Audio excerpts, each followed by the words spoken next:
Welcome back my dear students. നമ്മളിപ്പോൾ പഠിച്ചുകൊണ്ടിരിക്കുന്നത് retirement or death of a partner. കഴിഞ്ഞ ക്ലാസ്സുകളിൽ calculation of new profit sharing ratio, gaining ratio and treatment of goodwill, ഇത്രയും കാര്യങ്ങൾ നമ്മൾ കഴിഞ്ഞ ക്ലാസ്സിൽ പഠിച്ചു. ഈ ക്ലാസ്സിൽ നമ്മൾ പഠിക്കാൻ വേണ്ടി പോകുന്നത് revaluation of assets and liabilities. ഒരു പാർട്ണർ ബിസിനസ്സിൽ നിന്നും റിട്ടയർ ചെയ്യുന്ന സമയത്ത്, അല്ലെങ്കിൽ ഒരു പാർട്ണർ ബിസിനസ്സിൽ നിന്നും മരണപ്പെടുന്ന സമയത്ത് ആ റിട്ടയറിംഗ് പാർട്ണർക്ക് കൊടുക്കേണ്ട എമൗണ്ട് എത്രയാണെന്ന് കാൽക്കുലേറ്റ് ചെയ്യുമ്പോൾ, അല്ലെങ്കിൽ ഡിസീസ്ഡ് പാർട്ട്നേഴ്സിന്റെ എക്സിക്യൂട്ടേഴ്സിന് എത്ര പൈസ കൊടുക്കണം എന്ന് കാൽക്കുലേറ്റ് ചെയ്യുന്ന സമയത്ത് ബിസിനസിന്റെ കയ്യിലുള്ള അസറ്റ്സിന്റെയും ലയബിലിറ്റീസിന്റെയും വില ഒന്നുകൂടി നിർണ്ണയിക്കേണ്ടതായിട്ടുണ്ട്, പുനർനിർണ്ണയിക്കേണ്ടതായിട്ടുണ്ട്. അങ്ങനെ ഡിഫറൻസ് വരുന്ന എമൗണ്ട് നമ്മൾ റീവാലുവേഷൻ അക്കൗണ്ട് എന്ന് പറയുന്ന പ്രത്യേക അക്കൗണ്ടിലേക്ക് മാറ്റി അതിൽ കിട്ടുന്ന ലാഭമോ നഷ്ടമോ നമ്മുടെ പാർട്ട്നേഴ്സിന്റെ ക്യാപിറ്റൽ അക്കൗണ്ടിലേക്ക് ട്രാൻസ്ഫർ ചെയ്യണം. അഡ്മിഷൻ സമയത്ത് നമ്മൾ റീവാലുവേഷൻ അക്കൗണ്ട് പഠിച്ചു.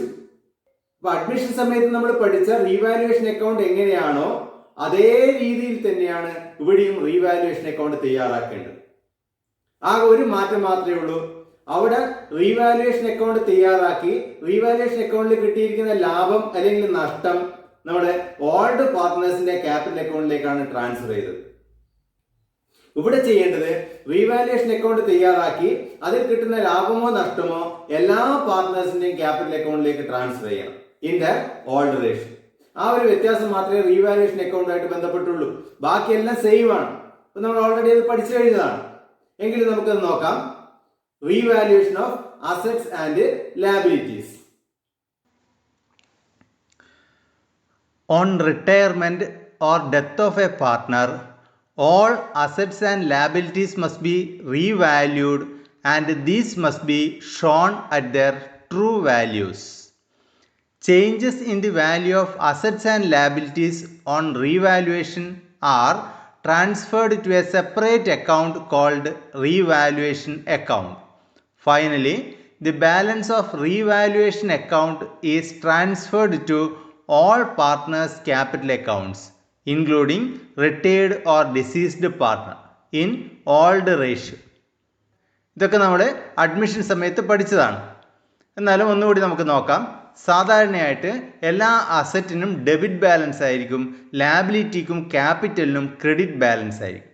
ഈ കാര്യം ഓർത്ത് വെച്ചാൽ തന്നെ നമുക്ക് ജേർണൽ എൻട്രി കംപ്ലീറ്റ് ആയിട്ട് നമുക്ക് മനസ്സിലാക്കിയെടുക്കാൻ വേണ്ടി പറ്റും. അപ്പോൾ അസറ്റിന് ഡെബിറ്റ് ബാലൻസ് ആയതുകൊണ്ട് തന്നെ ഇൻക്രീസ് ഇൻ അസറ്റും അൺറെക്കോർഡഡ് അസറ്റും ഉണ്ടാകുമ്പോൾ അതിനെ ഡെബിറ്റ് ചെയ്യാം. അതുപോലെ ഡിക്രീസ് ഇൻ അസറ്റ് ആണെങ്കിൽ ക്രെഡിറ്റ് ചെയ്യാം. സിമിലർലി ലാബിലിറ്റിക്ക് സാധാരണ ക്രെഡിറ്റ് ബാലൻസ് ആണെന്ന് പറഞ്ഞു. അതുകൊണ്ട് തന്നെ ഇൻക്രീസ് ഇൻ ലാബിലിറ്റിയും അൺറെക്കോർഡഡ് ലാബിലിറ്റിയും ഉണ്ടെങ്കിൽ അതിനെ ക്രെഡിറ്റ് ചെയ്യണം. അതുപോലെ ഡിക്രീസ് ഇൻ ലാബിലിറ്റി ഉണ്ടെങ്കിൽ അതിനെ ഡെബിറ്റ് ചെയ്യണം. ഇത്രയാണ് ബേസിക് ആയിട്ട് നമ്മൾ ഓർത്ത് വെക്കേണ്ട കാര്യങ്ങൾ. ഇനി നമുക്ക് ജേർണൽ എൻട്രിയിലേക്ക് നമുക്ക് നോക്കാം. First journal entry, increase in the value of asset. അസറ്റിന്റെ വില കൂടുന്നുണ്ടെങ്കിൽ journal entry asset account debtor to revaluation. അതുപോലെ reduction in value of asset, അസറ്റിന്റെ വില കുറയുന്നുണ്ടെങ്കിൽ revaluation account debtor to asset. Next, increase in liability, ലാബിലിറ്റിയുടെ വില കൂടുമ്പോൾ revaluation account debtor to liability. Decrease in liability, ലാബിലിറ്റിയുടെ വില കുറയുമ്പോൾ liability account debtor to revaluation. Similarly unrecorded asset ആണെങ്കിൽ asset account debtor to revaluation. Unrecorded liability ആണെങ്കിൽ revaluation account debtor to liability. Next, for transfer of gain on revaluation, that is credit balance, revaluation account debtor to all partners capital. For transferring loss on revaluation, debit balance, all partners capital account debtor to revaluation. ഇത്രയാണ് പ്രധാനമായിട്ട് റീവാലുവേഷനായിട്ട് ബന്ധപ്പെട്ട journal എൻട്രീസിൽ വരുന്നത്. ഇത് നമ്മൾ കഴിഞ്ഞ admission സമയത്ത് പഠിച്ച അതേ ജേർണൽ എൻട്രി തന്നെയാണ്, അതിൽ മാറ്റമൊന്നുമില്ല. Next, revaluation account. A revaluation account is A nominal account prepared to bring the assets and liabilities to their present values. Revaluation account format, ഡെബിറ്റിൽ വരുന്നത് decrease in asset, increase in liabilities, unrecorded liabilities and profit if any. Credit സൈഡിൽ വരുന്നത് increase in asset, decrease in liability, unrecorded asset and loss if any. ഇത്രയാണ് revaluation അക്കൗണ്ടിൽ വരിക. ഇപ്പോൾ journal entry എഴുതാൻ പറയുന്നില്ല എങ്കിൽ ഡയറക്റ്റ് ആയിട്ട് നമുക്ക് റീവാലുവേഷൻ അക്കൗണ്ട് തയ്യാറാക്കാം. അങ്ങനെയുള്ള കേസിൽ ഈ ഒരു ഐറ്റം മാത്രം നമുക്ക് ഓർത്ത് വെച്ചാൽ മതി.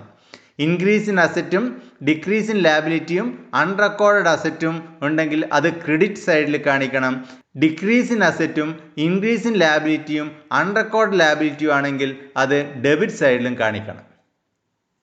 എന്നിട്ട് റീവാലുവേഷൻ അക്കൗണ്ടിൽ പ്രോഫിറ്റോ ലോസോ കിട്ടിക്കഴിഞ്ഞാൽ ആ പ്രോഫിറ്റോ ലോസോ എല്ലാ പാർട്ട്നേഴ്സിൻ്റെയും ക്യാപിറ്റൽ അക്കൗണ്ടിൽ ഓൾഡ് റേഷ്യോയിൽ ട്രാൻസ്ഫർ ചെയ്യണം. നമുക്ക് നോക്കാം. ആദ്യത്തെ ഇല്ലുസ്ട്രേഷൻ നോക്കാം. A, B and C are partners sharing profits and losses in the ratio of 5:3:2 respectively. On 31st March 2019, their balance sheet was as under. Liabilities sundry creditors, bills payable, capital account. Assets building, machinery, stock, debtors, cash. On the above date, partner C retires. It was agreed that building be valued at rupees 1,33,000, stock at 25,000. Depreciate machinery by 10% and provide a provision of 5% on debtors for doubtful debts.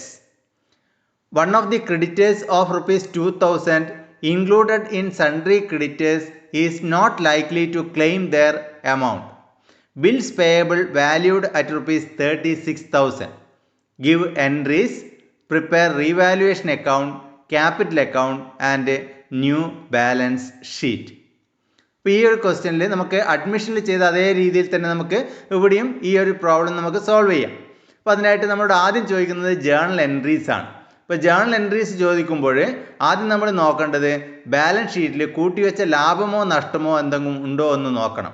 Profit and loss അക്കൗണ്ടോ general റിസർവോ reserve ഫണ്ടോ പോലുള്ള items വല്ലതും ഉണ്ടോ എന്ന് നോക്കണം.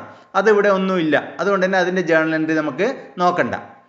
പിന്നെ അഡ്ജസ്റ്റ്മെൻറ്റിൽ വരുന്നത് സി ആണ് റിട്ടയർ ചെയ്യുന്നത്. It was agreed that building B valued at rupees 1,33,000.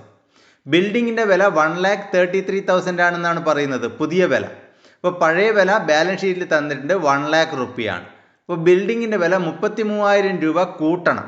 അപ്പോൾ 33,000 രൂപ ബിൽഡിങ്ങിൻ്റെ വില കൂട്ടണമെങ്കിൽ അസറ്റിൻ്റെ വില കൂടുമ്പോൾ അസറ്റിനെ ഡെബിറ്റ് ചെയ്യണമെന്നാണ് പറഞ്ഞത്. അതുകൊണ്ട് തന്നെ ജേർണൽ എൻട്രി വരിക building account debtor to revaluation 33,000. Next stock at 25,000. സ്റ്റോക്കിൻ്റെ പുതിയ വില 25,000 ആണ്, പഴയ വില 30,000 ആണ്. അപ്പോൾ സ്റ്റോക്കിൻ്റെ വില 5,000 രൂപ കുറക്കണം. അപ്പോൾ സ്റ്റോക്കിൻ്റെ വില 5,000 രൂപ കുറക്കാനായിട്ട് journal entry revaluation account debtor to stock 5,000. Next depreciate machinery by 10%. മെഷീനറിയുടെ ബുക്ക് വില 1,50,000 ആണ്. അതിൻ്റെ 10% ഡിപ്രീസിയേഷൻ കാണണം. അപ്പോൾ 15,000 റുപ്പീസ് ഡിപ്രീസിയേഷൻ വരും. അപ്പം മെഷീനറിയുടെ വില 15,000 ലെസ് ചെയ്യാൻ വേണ്ടിയിട്ട് journal entry revaluation account debtor to machinery 15,000 and provide a provision of 5% on debtors for doubtful debt. ഡെറ്റേഴ്സിൻ്റെ മുകളിൽ 5% പ്രൊവിഷൻ വെക്കണം. ഇപ്പോൾ ഡെറ്റേഴ്സ് ലെസ് ചെയ്യണം, അല്ലെങ്കിൽ ഒരു ലാബിലിറ്റി വരുന്നതായിട്ട് കണക്കാക്കാം. ഇപ്പോൾ ഡെറ്റേഴ്സിൻ്റെ വില 5% കുറക്കണമെന്നാണ് പറയുന്നതെങ്കിൽ ജേർണൽ എൻട്രി വരിക revaluation account debtor to debtors. ഇപ്പോൾ ഇവിടെ ഡെറ്റേഴ്സിന് ഡയറക്റ്റ് ആയിട്ട് നമുക്ക് മൈനസ് ചെയ്യാൻ വേണ്ടി പറ്റില്ല, കാരണം പ്രൊവിഷനാണ്. അതുകൊണ്ട് തന്നെ ജേർണൽ എൻട്രി വരുന്നത് revaluation account debtor to provision for doubtful debt. ഇപ്പോൾ ഡെറ്റേഴ്സിൻ്റെ 80,000 ആണ്, അതിൻ്റെ 5% 4,000 റുപ്പീസ് വരും. One of the creditors of rupees 2,000 included in sundry creditors is not likely to claim their amount. Creditors എന്ന് പറഞ്ഞാൽ നമുക്ക് ടോട്ടൽ ബാലൻസ് ഷീറ്റിൽ തന്നിരിക്കുന്നത് 40,000 രൂപയാണ്. അതിൽ 2,000 രൂപ ക്രെഡിറ്റേഴ്സിന് നമ്മളോട് പൈസക്ക് ചോദിക്കില്ല എന്ന് പറഞ്ഞാൽ അവർക്ക് നമ്മളിനി പൈസ കൊടുക്കേണ്ട എന്നർത്ഥം. അപ്പോൾ 40,000 രൂപ നമ്മൾ കൊടുക്കാനുണ്ട് ബാലൻസ് ഷീറ്റ് പ്രകാരം. പക്ഷേ ഇനി 2,000 രൂപ നമ്മൾ കൊടുക്കണ്ട, ബാക്കി നമ്മളിനി കൊടുക്കാനുള്ളത് 38,000 മാത്രമാണ്. അപ്പം ക്രെഡിറ്റേഴ്സ് 2,000 രൂപ ലെസ് ചെയ്യണം. അപ്പോൾ ക്രെഡിറ്റേഴ്സ് 2,000 രൂപ ലെസ് ചെയ്യണമെങ്കിൽ നമുക്ക് വരുന്ന ജേർണൽ എൻട്രി ലാബിലിറ്റി ആണ്. അപ്പോൾ ലാബിലിറ്റി ലെസ് ചെയ്യുമ്പോൾ ലാബിലിറ്റിയെ ഡെബിറ്റ് ചെയ്യാണ് വേണ്ടത്. ഇപ്പോൾ ജേണൽ എൻട്രി വരുന്നത് ക്രെഡിറ്റേഴ്സ് അക്കൗണ്ട് ഡെറ്റഡ് to revaluation 2000 rupee. Next bills payable valued at ₹36,000. Bills payable എന്ന് പറയുന്നത് 36,000 ആണ് പുതിയ വില. ഇപ്പോൾ നേരത്തെ ഉണ്ടായിരുന്ന വില ബാലൻസ് ഷീറ്റിലുള്ള വില 35,000 ആണ്. അപ്പോൾ 1000 രൂപ ബിൽസ് പേയബിൾ കൂട്ടണം.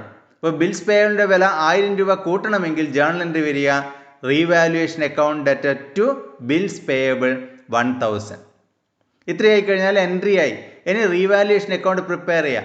റീവാലുവേഷൻ അക്കൗണ്ട് പ്രിപ്പയർ ചെയ്ത് റീവാലുവേഷൻ അക്കൗണ്ടിൽ കിട്ടുന്ന ലാഭമോ നഷ്ടമോ ക്യാപിറ്റൽ അക്കൗണ്ടിലേക്ക് ട്രാൻസ്ഫർ ചെയ്യുക. ഇപ്പോൾ റീവാലുവേഷൻ അക്കൗണ്ട് തയ്യാറാക്കുമ്പോൾ ആദ്യം വരുന്നത് ബിൽഡിംഗ് അക്കൗണ്ട് ഡെറ്റഡ് ടു റീവാലുവേഷൻ ആണ്. ബിൽഡിങ്ങിൻ്റെ വില ഇൻക്രീസ് ചെയ്യുന്നതാണ്. ഇപ്പോൾ ബിൽഡിങ്ങിൻ്റെ വില ഇൻക്രീസ് ചെയ്യുന്നു എന്ന് പറയുമ്പോൾ റീവാലുവേഷൻ അക്കൗണ്ടിലെ ക്രെഡിറ്റ് സൈഡിൽ കാണിക്കുക ബിൽഡിംഗ് 33,000. നെക്സ്റ്റ് സ്റ്റോക്കിൻ്റെ വില ഡിക്രീസ് ചെയ്യണം, കുറക്കണം. ഇപ്പോൾ സ്റ്റോക്കിൻ്റെ വില കുറക്കണമെങ്കിൽ അത് റീവാലുവേഷൻ അക്കൗണ്ടിൻ്റെ ഡെബിറ്റ് സൈഡിൽ കാണിക്കുക ടു സ്റ്റോക്ക് 5,000.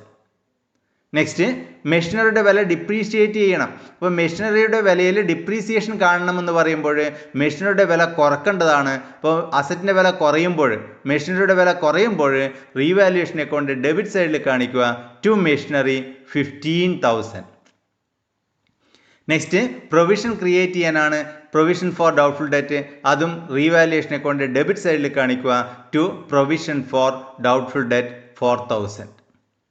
നെക്സ്റ്റ് ക്രെഡിറ്റേഴ്സിൻ്റെ വില ഡിക്രീസ് ചെയ്യണം. 2000 രൂപയുടെ ക്രെഡിറ്റേഴ്സിന് നമ്മളോട് പൈസയ്ക്ക് ചോദിക്കില്ല എന്നാണ് പറയുന്നത്. അതുകൊണ്ട് തന്നെ 2000 രൂപ ക്രെഡിറ്റേഴ്സ് വില കുറക്കാൻ വേണ്ടിയിട്ട് നമ്മൾ റീവാലുവേഷൻ അക്കൗണ്ട് ക്രെഡിറ്റ് സൈഡിൽ കാണിക്കുക ക്രെഡിറ്റേഴ്സ് 2,000. നെക്സ്റ്റ് ബിൽസ് പേയബിളിൻ്റെ വില 1000 രൂപ കൂട്ടണം. അപ്പോൾ ബിൽസ് പേയബിളിൻ്റെ വില 1000 രൂപ കൂട്ടാൻ വേണ്ടിയിട്ട് റീവാലുവേഷൻ അക്കൗണ്ട് ഡെബിറ്റ് സൈഡിൽ കാണിക്കുക ടു ബിൽസ് പേയബിൾ 1,000. ഇത്രയായി കഴിഞ്ഞാൽ റീവാലുവേഷൻ അക്കൗണ്ടിൽ വരേണ്ട ഐറ്റംസ് കംപ്ലീറ്റ് ആയി. ഇനി റീവാലുവേഷൻ അക്കൗണ്ട് ടോട്ടൽ ചെയ്യുക, ബാലൻസ് ചെയ്യുക. ഇപ്പോൾ ടോട്ടൽ ചെയ്യുമ്പോൾ ക്രെഡിറ്റിലാണ് കൂടുതൽ കിട്ടുക 35,000. അത് തന്നെ ഡെബിറ്റിൽ എഴുതുക. ഇപ്പോൾ ഡിഫറൻസ് ആയിട്ട് വരുന്നത് 10,000 റുപ്പി. അത് റീവാലുവേഷൻ പ്രോഫിറ്റ് ആണ്. ആ റീവാലുവേഷൻ പ്രോഫിറ്റ് 3 പാർട്ട്നേഴ്സിൻ്റെയും ക്യാപിറ്റൽ അക്കൗണ്ടിലേക്ക് ഓൾഡ് റേഷ്യോയിൽ ട്രാൻസ്ഫർ ചെയ്യുക. That is 5:3:2. അപ്പോൾ 10,000 5:3:2 ഡിവൈഡ് ചെയ്യുമ്പോൾ എ 5,000, ബി 3,000, സി 2,000. ഇത്രയായി കഴിഞ്ഞാൽ ഇനി നമ്മൾ ചെയ്യേണ്ടത് ക്യാപിറ്റൽ അക്കൗണ്ട് പ്രിപ്പറേഷൻ ആണ്. അപ്പോൾ ക്യാപിറ്റൽ അക്കൗണ്ടിൽ കാര്യമായ ഐറ്റംസ് ഒന്നും വരുന്നില്ല. ആദ്യം എഴുതേണ്ടത് ക്യാപിറ്റൽ അക്കൗണ്ടിൻ്റെ ഓപ്പണിംഗ് ബാലൻസ് കാണിക്കുക. ബാലൻസ് ഷീറ്റിൽ ക്യാപിറ്റലിൻ്റെ ഓപ്പണിംഗ് ബാലൻസ് തന്നിട്ടുണ്ട്. ആ ബാലൻസ് ഷീറ്റിൽ തന്നിരിക്കുന്ന ബാലൻസ് ക്യാപിറ്റൽ അക്കൗണ്ടിൻ്റെ ഓപ്പണിംഗ് ബാലൻസ് ആയിട്ട് ക്രെഡിറ്റ് സൈഡിൽ കാണിക്കുക ബാലൻസ് ബ്രോഡ് ഡൗൺ. എയുടെ 1,50,000, ബിയുടേത് 1 lakh, സിയുടേത് 75,000. നെക്സ്റ്റ് നമ്മൾ നേരത്തെ റീവാലുവേഷൻ അക്കൗണ്ട് തയ്യാറാക്കി. ഇപ്പോൾ റീവാലുവേഷൻ അക്കൗണ്ട് തയ്യാറാക്കിയപ്പോൾ ഡെബിറ്റ് സൈഡിലാണ് നമ്മൾ ടു ക്യാപിറ്റൽ എന്ന് എഴുതിയത്. അതുകൊണ്ട് തന്നെ ക്യാപിറ്റൽ അക്കൗണ്ട് ക്രെഡിറ്റ് സൈഡിൽ കാണിക്കുക റീവാലുവേഷൻ. അത് റീവാലുവേഷൻ്റെ പ്രോഫിറ്റ് ആണ്. ഇപ്പോൾ റീവാലുവേഷൻ പ്രോഫിറ്റ് ട്രാൻസ്ഫർ ചെയ്യുമ്പോൾ ക്യാപിറ്റൽ അക്കൗണ്ട് ക്രെഡിറ്റ് സൈഡിൽ കാണിക്കുക റീവാലുവേഷൻ 5,000, 3,000, 2,000. ഇനി നമ്മൾ ചെയ്യേണ്ടത് സി ആണ് റിട്ടയർ ചെയ്യുന്ന പാർട്ട്ണർ. അപ്പോൾ റിട്ടയർ ചെയ്യുന്ന പാർട്ട്ണറുടെ മാത്രം ആദ്യം ക്യാപിറ്റൽ അക്കൗണ്ട് നമുക്കൊന്ന് ടോട്ടൽ ചെയ്ത് ബാലൻസ് ചെയ്ത് നോക്കാം. ഇപ്പോൾ ടോട്ടൽ വരുന്നത് ക്രെഡിറ്റ് സൈഡിൽ 77,000 വരും. അത് തന്നെ ഡെബിറ്റ് സൈഡിലും കാണിക്കുക. ബാലൻസ് ആയിട്ട് വരുന്നത് 77,000 ആണ്. അത് ബാലൻസ് ക്യാരി ഡൗൺ എന്ന് എഴുതുന്നതിന് പകരം നമ്മൾ എഴുതേണ്ടത് സീസ് ലോൺ. ആ പൈസ കൊടുക്കാൻ വേണ്ടി നമ്മുടെ കയ്യിൽ പൈസ ഉണ്ടെങ്കിൽ അത് അപ്പോൾ തന്നെ കൊടുക്കണമെന്ന് പറയുകയാണെങ്കിൽ ടു ബാങ്ക് എന്ന് എഴുതാം, അല്ലെങ്കിൽ ടു ക്യാഷ് എന്ന് എഴുതാം. പക്ഷേ ഇവിടെ നമുക്ക് കയ്യിൽ അത്രയും പൈസ ഇല്ല, അത് കൊടുക്കാനും പറഞ്ഞിട്ടില്ല. അതുകൊണ്ട് തന്നെ അത് സിയുടെ ലോൺ അക്കൗണ്ടിലേക്ക് ട്രാൻസ്ഫർ ചെയ്യുക. സീസ് ലോൺ 77,000. ഇതോടെ സിയുടെ ക്യാപിറ്റൽ അക്കൗണ്ട് ബാലൻസ് കംപ്ലീറ്റ് ആയി. ഇനി എയുടെയും ബിയുടെയും ക്യാപിറ്റൽ അക്കൗണ്ടിൽ മാത്രമേ ബാലൻസ് ഉണ്ടാവും. അപ്പോൾ എയുടെയും ബിയുടെയും ക്യാപിറ്റൽ അക്കൗണ്ട് ടോട്ടൽ ചെയ്യുമ്പോൾ ക്രെഡിറ്റ് സൈഡിലാണ് കൂടുതൽ കിട്ടുന്നത്. എക്ക് കിട്ടുന്നത് 1,55,000. അത് തന്നെ ഡെബിറ്റ് സൈഡിലും കാണിക്കുക 1,55,000. ഡിഫറൻസ് ആയിട്ട് വരുന്നത് ബാലൻസ് ക്യാരി ഡൗൺ 1,55,000. ഇനി ബിയുടേത് ടോട്ടൽ ചെയ്യുമ്പോൾ ക്രെഡിറ്റ് സൈഡിൽ 1,03,000. അത് തന്നെ ഡെബിറ്റ് സൈഡിലും കാണിക്കുക. അത് തന്നെ ബാലൻസ് ആയിട്ടും കാണിക്കുക 1,03,000. ഇത്രയായി കഴിഞ്ഞാൽ ഇനി പുതിയ ബാലൻസ് ഷീറ്റാണ്. എയും ബിയും മാത്രമേ ഇപ്പോഴും ബിസിനസ്സിലുള്ളൂ. ഇപ്പോൾ എയും ബിയും മാത്രം ചേർന്നിട്ടുള്ള ഒരു ബാലൻസ് ഷീറ്റ് നമ്മൾ തയ്യാറാക്കണം. ലാബിലിറ്റി സൈഡിലും അസറ്റ് സൈഡിലും വരുന്ന ഐറ്റംസ് പഴയ ബാലൻസ് ഷീറ്റ് നോക്കിയിട്ട് അതേ രീതിയിൽ തന്നെ തയ്യാറാക്കുക. ഇൻക്രീസും ഡിക്രീസും ഉണ്ടെങ്കിൽ അത് അഡ്ജസ്റ്റ് ചെയ്ത് ഫൈനൽ വിലയായിരിക്കണം പുതിയ ബാലൻസ് ഷീറ്റിൽ കാണിക്കേണ്ടത്. അപ്പോൾ നമുക്ക് ലാബിലിറ്റി വെച്ച് തുടങ്ങുകയാണെങ്കിൽ ആദ്യം കാണിക്കുന്നത് ക്രെഡിറ്റേഴ്സ് ആണ്. ക്രെഡിറ്റേഴ്സിൻ്റെ വില നേരത്തെ തന്നിരിക്കുന്നത് 40,000 രൂപയാണ്. ആ 40,000 രൂപയിൽ ക്രെഡിറ്റേഴ്സിൻ്റെ വില 2,000 രൂപ കുറക്കണമെന്ന് പറഞ്ഞിട്ടുണ്ട്. 2,000 രൂപ കിഴിക്കുമ്പോൾ പുതിയ ക്രെഡിറ്റേഴ്സിൻ്റെ ബാലൻസ് ആയിട്ട് വരുന്നത് 38,000 റുപ്പീസാണ്. അതുപോലെ ബിൽസ് പേയബിൾ നേരത്തെ തന്നിരിക്കുന്നത് 35,000 ആണ്. ആ 35,000നോട് 1,000 രൂപ കൂട്ടാൻ വേണ്ടി പറഞ്ഞു. അപ്പോൾ 1,000 രൂപ കൂട്ടുമ്പോൾ ബിൽസ് പേയബിൾ ആയിട്ട് വരുന്നത് 36,000 റുപ്പി. ഇപ്പോൾ 35,000 പ്ലസ് 1,000 36,000. പിന്നെ നമ്മൾ വേണ്ടത് ക്യാപിറ്റൽ അക്കൗണ്ട് തയ്യാറാക്കിയപ്പോൾ ക്യാപിറ്റൽ അക്കൗണ്ടിൽ സിയുടെ ബാലൻസ് നമ്മൾ സീസ് ലോൺ അക്കൗണ്ടിലേക്ക് ട്രാൻസ്ഫർ ചെയ്തു. ആ ലോൺ എമൗണ്ട് നമ്മൾ കൊടുത്തിട്ടില്ല ഇതുവരെ. അതുകൊണ്ട് തന്നെ ലാബിലിറ്റി സൈഡിൽ കാണിക്കുക സീസ് ലോൺ. ക്യാപിറ്റൽ അക്കൗണ്ടിൽ സിയുടെ കോളത്തിൽ കിട്ടിയ ബാലൻസ് നമ്മൾ സിയുടെ ലോൺ അക്കൗണ്ടിലേക്ക് ട്രാൻസ്ഫർ ചെയ്തിട്ടുണ്ട്. അത് കാണിക്കുക 77,000. പിന്നെ വരുന്നത് ക്യാപിറ്റൽ അക്കൗണ്ട് വരച്ചപ്പോൾ എയുടെയും ബിയുടെയും ക്യാപിറ്റൽ അക്കൗണ്ടിൽ ക്ലോസിംഗ് ബാലൻസ് ആയിട്ട് കിട്ടി. ക്യാപിറ്റൽ അക്കൗണ്ട് പ്രകാരം നമുക്ക് കിട്ടിയിരിക്കുന്ന ക്ലോസിംഗ് ബാലൻസ് അതേപോലെ കാണിക്കുക. Capital A 1,55,000, B 1,03,000, total 2,58,000 capital വരും. ഇനി അസറ്റ് സൈഡിൽ നോക്കാം. അസറ്റ് സൈഡിൽ പഴയ ബാലൻസ് ഷീറ്റിൽ തന്നിരിക്കുന്ന ആദ്യത്തെ ഐറ്റം ബിൽഡിംഗ് ആണ്. ബിൽഡിംഗ് ആയിട്ട് നമുക്ക് തന്നിരിക്കുന്നത് 1,00,000 റുപ്പിയാണ്. പക്ഷേ പുതിയ ബാലൻസ് ഷീറ്റ് പ്രകാരം 1,00,000നോട് 33,000 റുപ്പീസ് കൂടി ആഡ് ചെയ്ത് ബിൽഡിങ്ങിൻ്റെ പുതിയ വിലയായ 1,33,000 ആണ് കാണിക്കേണ്ടത്. മെഷീനറിയുടെ വില നമുക്ക് തന്നിരിക്കുന്നത് 1,50,000 ആണ്. 10% ഡിപ്രീസിയേഷൻ ഉണ്ട്. 10% ഡിപ്രീസിയേഷൻ എന്ന് പറയുമ്പോൾ 15,000 രൂപ ഡിപ്രീസിയേഷൻ കിഴിച്ച് ബാക്കി വരുന്ന എമൗണ്ട് 1,35,000 ആണ്. അത് കാണിക്കുക. പിന്നെ വരുന്നത് സ്റ്റോക്കിൻ്റെ പുതിയ വില എന്ന് പറയുന്നത് 25,000 റുപ്പീസാണ്. അത് അതേപോലെ 25,000 സ്റ്റോക്കിൻ്റെ വില കാണിക്കുക. പിന്നെ ഡെറ്റേഴ്സ് നേരത്തെ തന്നിരിക്കുന്ന വില 80,000 ആണ്. അതിൻ്റെ അകത്തുനിന്ന് 5% പ്രൊവിഷൻ വെക്കാൻ വേണ്ടി പറയുന്നുണ്ട്. ഇപ്പോൾ 80,000ൻ്റെ 5% എന്ന് പറയുന്നത് 4,000 റുപ്പി. അത് കിഴിച്ച് ബാക്കി 76,000 റുപ്പീസാണ് ഡെറ്റേഴ്സ് ഔട്ടർ കോളം കാണിക്കേണ്ടത്. ക്യാഷിൽ മാറ്റമൊന്നുമില്ല. ക്യാഷ് നേരത്തെ തന്നിരിക്കുന്ന അതേ ബാലൻസ് തന്നെയാണ്. ക്യാഷ് നമുക്ക് കിട്ടുന്നോ കൊടുക്കുന്നോ ഒന്നും തന്നെ ഇല്ല. അതുകൊണ്ട് തന്നെ 40,000 റുപ്പീസ് ക്യാഷും കാണിക്കും.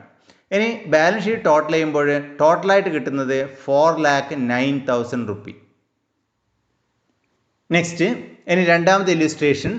The balance sheet of X, Y and Z who were sharing profits in the ratio of 5:3:2 is given below as on 31st March 2019. Said retired on the above date.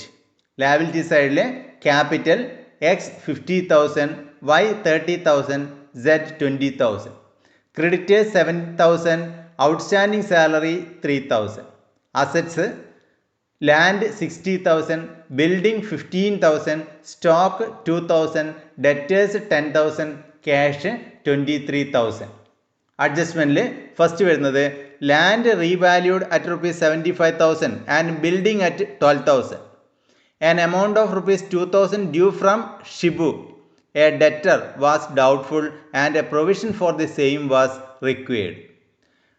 Third, goodwill of the firm was valued at ₹1 lakh, but it was decided not to show goodwill in the books of accounts. The new ratio of X and Y is 3:2. Next, said was paid ₹20,000 immediately and balance transferred to his loan account. Prepare revaluation account, capital account and balance sheet of the new firm. ഇതിൽ നമ്മളോട് journal entry എഴുതാൻ വേണ്ടി ആവശ്യപ്പെട്ടിട്ടില്ല. നേരിട്ട് നമുക്ക് revaluation അക്കൗണ്ടും capital അക്കൗണ്ടും balance ഷീറ്റും നമുക്ക് തയ്യാറാക്കാം. അപ്പോൾ റീവാലുവേഷൻ അക്കൗണ്ട് തയ്യാറാക്കുമ്പോൾ അഡ്ജസ്റ്റ്മെൻറ്റിൽ പറഞ്ഞിരിക്കുന്ന ഐറ്റംസ് ആദ്യം നോക്കാം. Land revalued at ₹75,000. ലാൻഡിൻ്റെ പുതിയ വില എന്ന് പറയുന്നത് 75,000 ആണ്. അപ്പോൾ പഴയ വില ബാലൻസ് ഷീറ്റിൽ തന്നിട്ടുണ്ട്. ബാലൻസ് ഷീറ്റ് പ്രകാരം ലാൻഡിൻ്റെ വില തന്നിരിക്കുന്നത് 60,000 റുപ്പീസാണ്. അപ്പോൾ ലാൻഡിൻ്റെ വില 15,000 രൂപ കൂട്ടണം. ഇപ്പോൾ ലാൻഡിൻ്റെ വില അല്ലെങ്കിൽ അസറ്റിൻ്റെ വില കൂട്ടുമ്പോൾ റീവാലുവേഷൻ അക്കൗണ്ട് ക്രെഡിറ്റ് സൈഡിലാണ് കാണിക്കേണ്ടത്. ഇപ്പോൾ ക്രെഡിറ്റ് സൈഡിൽ കാണിക്കുക ലാൻഡ് 15,000. അതുപോലെ ബിൽഡിങ്ങിൻ്റെ വില 12,000 ആണ്. ബിൽഡിങ്ങിൻ്റെ പഴയ വില 15,000 ആണ്. ഇപ്പോൾ ബിൽഡിങ്ങിൻ്റെ വില 3,000 രൂപ കിഴിക്കണം. അപ്പോൾ 3,000 രൂപ കിഴിക്കണമെങ്കിൽ അസറ്റിൻ്റെ വില റെഡ്യൂസ് ചെയ്യുമ്പോൾ അത് ഡെബിറ്റ് സൈഡിലാണ് കാണിക്കേണ്ടി വരിക. അതുകൊണ്ട് തന്നെ റീവാലുവേഷൻ അക്കൗണ്ട് ഡെബിറ്റ് സൈഡിൽ കാണിക്കുക building 3,000. Next, an amount of rupees 2,000 due from Mr. Shibu, a debtor was doubtful and a provision for the same was required. നമുക്ക് കിട്ടാനുള്ള എമൗണ്ട് ആയ ഡെറ്റേഴ്സ് 10,000 റുപ്പീസ് ആണുള്ളത്. ആ 10,000 റുപ്പീസിൽ ഷിബു എന്ന് പറയുന്ന ഡെറ്റേഴ്സിന് നിന്ന് കിട്ടാനുള്ളത് 2,000 രൂപയാണ്. അത് ഡൗട്ട്ഫുൾ ആണ് എന്നാണ് പറയുന്നത്. അതുകൊണ്ട് തന്നെ അതിന് പ്രൊവിഷൻ വെക്കണം. അപ്പോൾ provision for doubtful debt 2,000 rupees create ചെയ്യണം. അപ്പോൾ പ്രൊവിഷൻ ക്രിയേറ്റ് ചെയ്യുമ്പോൾ അത് ഒന്നുകിൽ ഡെറ്റേഴ്സ് ലെസ് ചെയ്യുന്നതായിട്ട് കണക്കാക്കുക, അല്ല എങ്കിൽ പുതിയ ലാബിലിറ്റി ആയിട്ട് കണക്കാക്കുക. രണ്ടായി കഴിഞ്ഞാലും അത് റീവാലുവേഷൻ അക്കൗണ്ട് ഡെബിറ്റ് സൈഡിൽ കാണിക്കുക provision for doubtful debt 2,000. Next, good will of the firm was valued at rupees 1 lakh. Good will adjustment നമുക്ക് ക്യാപിറ്റൽ അക്കൗണ്ടിൽ മാത്രമേ വരൂ, അത് റീവാലുവേഷൻ അക്കൗണ്ടിൽ വരില്ല. അതുപോലെ സെഡ് വാസ് പെയ്ഡ് 20,000 ഇമ്മീഡിയറ്റ്ലി, അതും ക്യാപിറ്റൽ അക്കൗണ്ടിൽ മാത്രമേ വരൂ, റീവാലുവേഷൻ അക്കൗണ്ടിൽ വരില്ല. അപ്പോൾ ഇത്രയും ആയിക്കഴിഞ്ഞാൽ റീവാലുവേഷൻ അക്കൗണ്ടിൽ വരുന്ന ഐറ്റംസ് കംപ്ലീറ്റ് ആയി. ഇനി റീവാലുവേഷൻ അക്കൗണ്ട് ടോട്ടൽ ചെയ്യുക, ബാലൻസ് ചെയ്യുക. ഇപ്പോൾ ക്രെഡിറ്റ് സൈഡിലാണ് ടോട്ടൽ വരിക, കൂടുതൽ വരുന്നത് 15,000. അത് തന്നെ ഡെബിറ്റ് സൈഡിലും കാണിക്കുക, ഡിഫറൻസ് ആയിട്ട് വരുന്നത് 10,000. ഈ 10,000 റുപ്പി 3 പാർട്ട്നേഴ്സിൻ്റെയും ക്യാപിറ്റൽ അക്കൗണ്ടിൽ ഓൾഡ് റേഷ്യോയിൽ ട്രാൻസ്ഫർ ചെയ്യുക 5:3:2. That is 5,000, 3,000 and 2,000. നെക്സ്റ്റ് നമുക്ക് ക്യാപിറ്റൽ അക്കൗണ്ട് തയ്യാറാക്കലാണ്. ഇപ്പോൾ ക്യാപിറ്റൽ അക്കൗണ്ട് തയ്യാറാക്കുന്നതിന് മുന്നേ നമുക്ക് ഗുഡ് വില്ലിൻ്റെ അഡ്ജസ്റ്റ്മെൻറ്റ് നമുക്കൊന്ന് നോക്കാം. അതിനുശേഷം നമുക്ക് ക്യാപിറ്റൽ അക്കൗണ്ട് പ്രിപ്പറേഷനിലേക്ക് വരാം.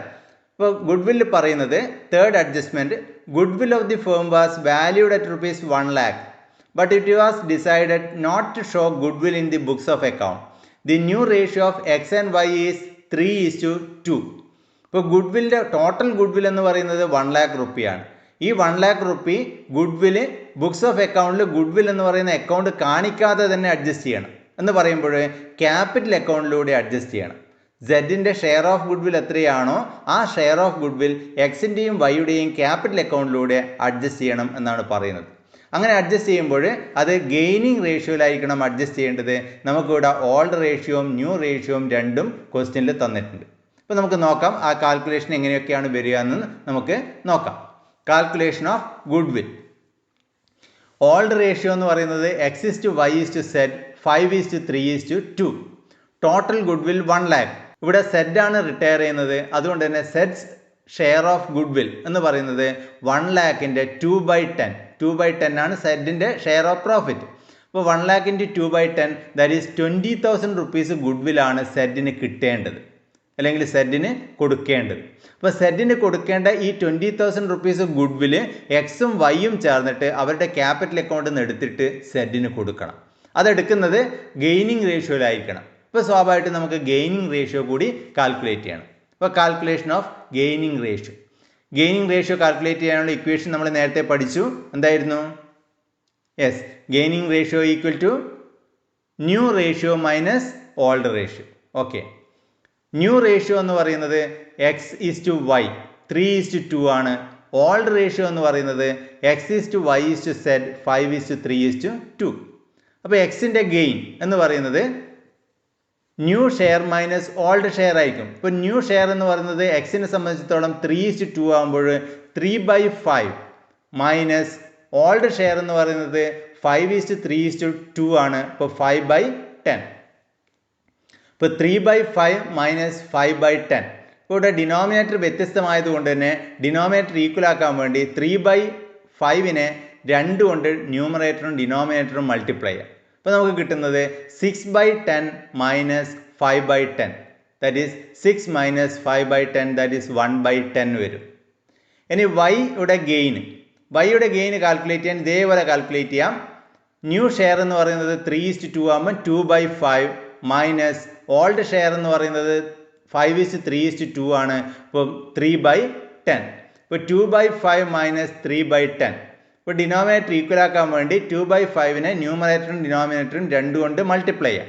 ഇപ്പോൾ വരുന്നത് 4/10 മൈനസ് 3/10. ഇപ്പോൾ 4 മൈനസ് 3/10 ദാറ്റ് ഈസ് 1/10. ഇപ്പോൾ gaining ratio x/y equal to 1:1. ഇനി നമുക്ക് ഇതിൻ്റെ എൻട്രി എഴുതാം. സെഡിനാണ് ഷെയർ ഓഫ് ഗുഡ് വിൽ കൊടുക്കേണ്ടത്. ആ കൊടുക്കേണ്ടത് എക്സിൻ്റെയും വൈയുടെയും ക്യാപിറ്റൽ അക്കൗണ്ടിൽ നിന്ന് എടുത്തിട്ടാണ്. അപ്പോൾ അതിൻ്റെ ജേണൽ എൻട്രി വരുന്നത് X capital account debtor Y's capital account debtor to സെഡ്സ് ക്യാപിറ്റൽ. സെഡ്സ് ഷെയർ ഓഫ് ഗുഡ് വിൽ 20,000 ആണ് സെഡ്സിൻ്റെ ഷെയർ ഓഫ് ഗുഡ് വിൽ വരുന്നത്. 1 lakh × 2/10 നമ്മൾ നേരത്തെ ചെയ്ത് നോക്കി 20,000. അത് സെഡിൻ്റെ ക്യാപിറ്റൽ അക്കൗണ്ടിൽ ക്രെഡിറ്റ് ചെയ്യാം. അത് എക്സിൻ്റെയും വൈയുടെയും ക്യാപിറ്റൽ അക്കൗണ്ടിൽ നിന്നാണ് എടുക്കേണ്ടത്. ഗെയിനിങ് റേഷ്യോ ആയ 1:1 എന്ന് പറയുമ്പോൾ 20,000 1:1 ഡിവൈഡ് ചെയ്യുമ്പോൾ 10,000 എക്സ് ക്യാപിറ്റൽ അക്കൗണ്ടും വൈയുടെ ക്യാപിറ്റൽ അക്കൗണ്ടും 10,000. ഇപ്പോൾ X capital account debtor 10,000 Y capital account debtor 10,000 to സെഡ്സ് ക്യാപിറ്റൽ 20,000. ഇതിന് ക്യാപിറ്റൽ അക്കൗണ്ട് വരുമ്പോൾ ക്യാപിറ്റൽ അക്കൗണ്ടിൽ കൂടി ഈ അഡ്ജസ്റ്റ്മെൻറ്റ് നമ്മൾ കാണിക്കേണ്ടതായിട്ടുണ്ട്. ഇനി നമുക്ക് ക്യാപിറ്റൽ അക്കൗണ്ട് നോക്കാം. ക്യാപിറ്റൽ അക്കൗണ്ട് വരുമ്പോൾ 3 പാർട്ട്നേഴ്സിനും കോളം പ്രൊവൈഡ് ചെയ്യുക. അതിനുശേഷം ക്രെഡിറ്റ് സൈഡിൽ ബാലൻസ് ഷീറ്റിൽ തന്നിരിക്കുന്ന ക്യാപിറ്റൽ അക്കൗണ്ട് ബാലൻസ് അതേപോലെ കാണിക്കുക. Balance brought down X 50,000 Y 30,000 Z 20,000. Next revaluation account നമ്മൾ നേരത്തെ തയ്യാറാക്കി. റീവാലുവേഷൻ അക്കൗണ്ടിൽ കിട്ടിയിരിക്കുന്ന ലാഭം ക്യാപിറ്റൽ അക്കൗണ്ടിലേക്ക് ട്രാൻസ്ഫർ ചെയ്തിട്ടുണ്ട്. അത് ക്യാപിറ്റൽ അക്കൗണ്ടിൻ്റെ ക്രെഡിറ്റ് സൈഡിൽ കാണിക്കുക. റീവാലുവേഷൻ 5,000 3,000 2,000. അടുത്തതാണ് ഗുഡ് വില്ലിൻ്റെ അഡ്ജസ്റ്റ്മെൻറ്റ്. ഇപ്പോൾ ഗുഡ് വില്ലിൻ്റെ ജേണൽ എൻട്രി നമ്മൾ ഇപ്പോൾ എഴുതി. X capital Y capital to സെഡ്സ് ക്യാപിറ്റൽ. അപ്പോൾ സെഡിൻ്റെ ക്യാപിറ്റൽ ക്രെഡിറ്റ് ആണ് ചെയ്യേണ്ടത്. ഇപ്പോൾ സെഡിൻ്റെ ക്യാപിറ്റൽ ക്രെഡിറ്റിൽ കാണിക്കുക എക്സ് ക്യാപിറ്റൽ 10,000 വൈസ് ക്യാപിറ്റൽ 10,000. അതുപോലെ തന്നെ എക്സിൻ്റെ ക്യാപിറ്റലും വൈയുടെ ക്യാപിറ്റലും ഡെബിറ്റ് ചെയ്യുക ചെയ്യേണ്ടത്. അതുകൊണ്ട് തന്നെ എക്സിൻ്റെ കോളത്തിലും വൈയുടെ കോളത്തിലും ഡെബിറ്റ് സൈഡിൽ കാണിക്കുക സെഡ്സ് ക്യാപിറ്റൽ 10,000 10,000. ഇപ്പോഴിവിടെ ആ ജേണൽ എൻട്രി പോസ്റ്റ് ചെയ്യുന്ന സമയത്ത് കൺഫ്യൂഷൻ ഉണ്ടാവരുത്. X capital Y capital to സെഡ്സ് ക്യാപിറ്റലാണ്. ഇപ്പോൾ സെഡിൻ്റെ ക്യാപിറ്റലിൽ 20,000 റുപ്പീസ് ക്രെഡിറ്റ് ആണ് വേണ്ടത്. അതുകൊണ്ട് തന്നെ ക്യാപിറ്റൽ അക്കൗണ്ടിൽ ക്രെഡിറ്റ് സൈഡിൽ സെഡിൻ്റെ കോളത്തിൽ 20,000 റുപ്പീസ് വരണം. ടു സെഡ്സ് ക്യാപിറ്റലാണ്. അപ്പോൾ ആദ്യം തന്നെ സെഡിൻ്റെ ക്യാപിറ്റൽ 20,000 കാണിക്കുക. X capital 10,000 Y capital 10,000. പിന്നെ ഡെബിറ്റിൽ വരുന്നത് എക്സ് ക്യാപിറ്റൽ 10,000 വൈ ക്യാപിറ്റൽ 10,000 ആണ്. അത് രണ്ടും ഡെബിറ്റ് ആണ്. ഇപ്പോൾ എക്സിൻ്റെ ക്യാപിറ്റൽ ഡെബിറ്റ് സൈഡിൽ കാണിക്കണം, വൈയുടെ ക്യാപിറ്റലും ഡെബിറ്റ് സൈഡിൽ കാണിക്കുക. എക്സിൻ്റെ ഡെബിറ്റ് കോളത്തിൽ കാണിക്കുക 10,000, വൈയുടെയും ഡെബിറ്റ് സൈഡിൽ 10,000. അതിന് നേർക്ക് പർട്ടിക്കുലേഴ്സ് കോളത്തിൽ സെഡ്സ് ക്യാപിറ്റൽ എന്നുകൂടി കാണിച്ചാൽ ആ എൻട്രി കംപ്ലീറ്റ് ആയി. അത് ലാസ്റ്റിലത്തെ അഡ്ജസ്റ്റ്മെൻ്റ് ആയിട്ട് നമ്മളോട് പറയുന്നത് Z was paid 20,000 immediately and balance transferred to his loan account. സെഡിന് കൊടുക്കാനുള്ള എമൗണ്ടിൽ 20,000 രൂപ അപ്പോൾ തന്നെ കൊടുക്കണം. ബാക്കി വരുന്നത് ലോൺ അക്കൗണ്ടിലേക്ക് ട്രാൻസ്ഫർ ചെയ്യണം. ഇപ്പോൾ ക്യാപിറ്റൽ അക്കൗണ്ടിൽ ടു ക്യാഷ് 20,000 സെഡിന് കൊടുക്കുന്നതായിട്ട് കാണിക്കുക. ക്യാപിറ്റൽ അക്കൗണ്ടിൽ സെഡ്സ് capital account at to cash 20,000. അതിനുശേഷം ക്യാപിറ്റൽ അക്കൗണ്ട് ടോട്ടൽ ചെയ്യുക, ബാലൻസ് ചെയ്യുക. ആദ്യം നമുക്ക് റിട്ടയർ ചെയ്യുന്ന പാർട്ണറുടെ ക്യാപിറ്റൽ അക്കൗണ്ട് ഒന്ന് ടോട്ടൽ ചെയ്യുക, ബാലൻസ് ചെയ്യുക. റിട്ടയർ ചെയ്യുന്ന പാർട്ണർ സെഡാണ്. ഇപ്പോൾ സെഡിൻ്റെ ക്യാപിറ്റൽ അക്കൗണ്ട് ടോട്ടൽ ചെയ്യുമ്പോൾ ക്രെഡിറ്റ് സൈഡിൽ 42,000 വരും ടോട്ടൽ. അത് തന്നെ ഡെബിറ്റ് സൈഡിലും കാണിക്കുക. ഇപ്പോൾ ഡിഫറൻസ് ആയിട്ട് വരുന്നത് 22,000. അതിന് നേർക്ക് കാണിക്കുക സെഡ്സ് ലോൺ. നെക്സ്റ്റ് എക്സിൻ്റെയും വൈയുടെയും ക്യാപിറ്റൽ അക്കൗണ്ട് ടോട്ടൽ ചെയ്യുക. ക്രെഡിറ്റ് സൈഡിൽ എക്സിൻ്റെ വരുന്നത് 55,000. അത് തന്നെ ഡെബിറ്റ് സൈഡിലും കാണിക്കുക. ഇപ്പോൾ ബാലൻസ് ആയിട്ട് വരുന്നത് 45,000. അതുപോലെ വൈയുടെ ക്യാപിറ്റൽ അക്കൗണ്ട് ടോട്ടൽ ക്രെഡിറ്റ് സൈഡിൽ 33,000. അത് തന്നെ ഡെബിറ്റ് സൈഡിലും കാണിക്കുക. ബാലൻസ് ആയിട്ട് വരുന്നത് 23,000. നെക്സ്റ്റ് നമ്മൾ പുതിയ ബാലൻസ് ഷീറ്റ് വരിക. Balance sheet of X and Y. Z retire ചെയ്ത് കഴിഞ്ഞു. ഇനി പുതിയ ബാലൻസ് ഷീറ്റ് എക്സും വൈയും ചേർന്നിട്ടുള്ള ബാലൻസ് ഷീറ്റാണ് നമ്മൾ തയ്യാറാക്കാൻ വേണ്ടി പോകുന്നത്. അതിന് പഴയ ബാലൻസ് ഷീറ്റ് ബേസ് ചെയ്തുകൊണ്ട് ഐറ്റംസ് നമുക്ക് ഓരോന്നോരോന്നായിട്ട് എഴുതാം. അതിനാദ്യം പറയുന്നത് ക്യാപിറ്റൽ അക്കൗണ്ട് ആണ്. ആ ക്യാപിറ്റൽ അക്കൗണ്ടിൻ്റെ ബാലൻസ് എന്ന് പറയുന്നത് ക്യാപിറ്റൽ അക്കൗണ്ട് വരച്ചപ്പോൾ അതിൻ്റെ ക്ലോസിംഗ് ബാലൻസ് ആയിട്ട് നമുക്ക് കിട്ടിയിട്ടുണ്ട്. ക്ലോസിംഗ് ബാലൻസ് ആയിട്ട് എക്സിൻ്റെ ക്യാപിറ്റൽ അക്കൗണ്ട് ബാലൻസ് ആയിട്ട് കിട്ടിയിരിക്കുന്നത് 45,000, വൈയുടേത് 23,000. Total capital 68,000. ക്രെഡിറ്റേഴ്സ് ആയിട്ട് വന്നിരിക്കുന്നത് 7,000 റുപ്പീസ്. ക്രെഡിറ്റേഴ്സിൻ്റെ വിലയിൽ മാറ്റമൊന്നുമില്ല, അതുകൊണ്ട് 7,000 റുപ്പീസ് അതേപോലെ കാണിക്കുക. ഔട്ട്സ്റ്റാൻഡിങ് സാലറി 3,000, അതിലും മാറ്റമൊന്നുമില്ല. പിന്നെയുള്ളത് സെഡിൻ്റെ ക്യാപിറ്റൽ അക്കൗണ്ട് വരച്ചപ്പോൾ ബാലൻസ് വന്നത് സെഡിൻ്റെ ലോൺ അക്കൗണ്ടിലേക്ക് ട്രാൻസ്ഫർ ചെയ്തിട്ടുണ്ട്. അത് ലാബിലിറ്റി സൈഡിൽ കാണിക്കുക. സെഡ്സ് ലോൺ 22,000. ഇനി അസറ്റ് സൈഡിൽ വരുന്ന ഐറ്റംസ് ആണ്. ആദ്യം തന്നെ വരുന്നത് ലാൻഡ്. ലാൻഡായിട്ട് നമ്മളോട് പറഞ്ഞിരിക്കുന്നത് ലാൻഡിൻ്റെ വില 15,000 രൂപ കൂട്ടാൻ വേണ്ടി പറഞ്ഞിട്ടുണ്ട്. അപ്പോൾ 15,000 രൂപ കൂട്ടിക്കഴിഞ്ഞാൽ ലാൻഡ് കാണിക്കുന്നത് 75,000 ആയിരിക്കും. അതുപോലെ ബിൽഡിങ്ങിൻ്റെ വില പറയുന്നത് 3,000 റുപ്പീസ് ലെസ് ചെയ്യാൻ വേണ്ടി പറഞ്ഞിട്ടുണ്ട്. അപ്പോൾ ബിൽഡിങ്ങിൻ്റെ വില 3,000 റുപ്പീസ് ലെസ് ചെയ്ത് ബാക്കി കാണിക്കേണ്ടത് 12,000 റുപ്പീ. നെക്സ്റ്റ് സ്റ്റോക്കിൻ്റെ വിലയിൽ മാറ്റമൊന്നുമില്ല, അത് അതേപോലെ 2,000 റുപ്പീസ് കാണിക്കാം. പിന്നെ വരുന്നത് ഡെറ്റേഴ്സ് നേരത്തെ തന്നിരിക്കുന്നത് 10,000 റുപ്പീസ് ആണ്.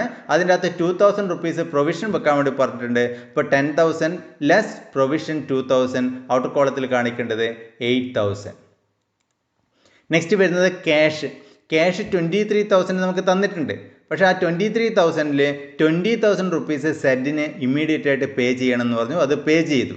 അപ്പോൾ 23,000 റുപ്പീസ് ക്യാഷ് നേരത്തെ ഉണ്ടായിരുന്നുവെങ്കിലും അതിൻ്റെ അകത്ത് 20,000 റുപ്പീസ് സെഡിന് കൊടുത്തു. ഇനി ബാക്കി വരുന്ന ക്യാഷ് എന്ന് പറയുന്നത് 3,000 റുപ്പീസാണ്. ആ 3,000 അസറ്റ് സൈഡിൽ കാണിക്കുക. ഇനി ബാലൻസ് ഷീറ്റ് ടോട്ടൽ ചെയ്യുക. ബാലൻസ് ഷീറ്റ് ടോട്ടൽ ചെയ്യുമ്പോൾ 1 lakh റുപ്പീ ടോട്ടൽ നമുക്ക് ലഭിക്കും.